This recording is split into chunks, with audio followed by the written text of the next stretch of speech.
महत्त्वाची बातमी पाहूया। श्री क्षेत्र आदमापूर येथे सद्गुरू बाळूमामाच्या पवित्र पालखी रथावर हेलिकॉप्टरमधून पुष्पवृष्टी। इतिहासात पहिल्यांदाच भव्य भंडारा सोहळा संपन्न।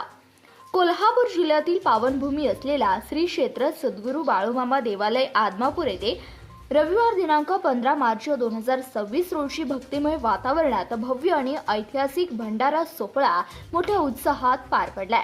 यावेळी सद्गुरू बाळूमामाच्या पवित्र पालखी रथावर हेलिकॉप्टरमधून पुष्पवृष्टी करण्यात आली। इतिहासात पहिल्यांदाच असा अद्भुत आणि दिमागदार सोहळा पार पडल्याने भाविकांमध्ये प्रचंड आनंद आणि उत्साहाचं वातावरण पाहायला मिळालं। पुणे येथून हेलिकॉप्टरद्वारे बग्गा क्रमांक 13 मध्ये असणाऱ्या बाळूमामाच्या मेंढी माऊलीच्या दुधाची पवित्र घागर घेऊन ती आदमापूर येथे आणण्यात आली। त्यानंतर दुपारी 12 वाजता श्री क्षेत्र आदमापूर येथे विधिवत भंडारा सोहळा पार पडला। या सोहळ्यावेळी हजारो भाविकांच्या उपस्थितीत भक्तिमय जयघोष आणि भंडाऱ्याची उधळण करण्यात आली। तसेच सर्व भाविक भक्तांनी महाप्रसादाची ही लाभ घेतला।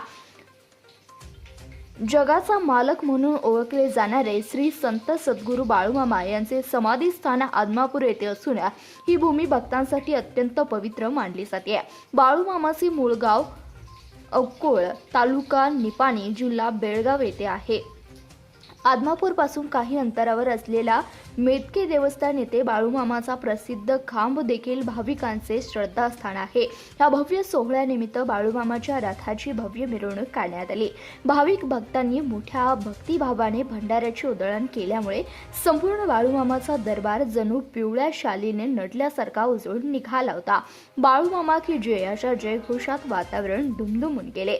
तसेच बाळूमामाचे परमभक्त डोणी महाराज यांच्या मुखातून बाळूमामाची भावणूक ऐकण्याची परंपरा देखील या ठिकाणी जपली जाते। या भावणुकीतून जगातील राजकारण, अर्थकारण, तेजी मंदी तसेच विविध घडामोडींचा उलगडा होत असल्याची भाविकांची श्रद्धा आहे।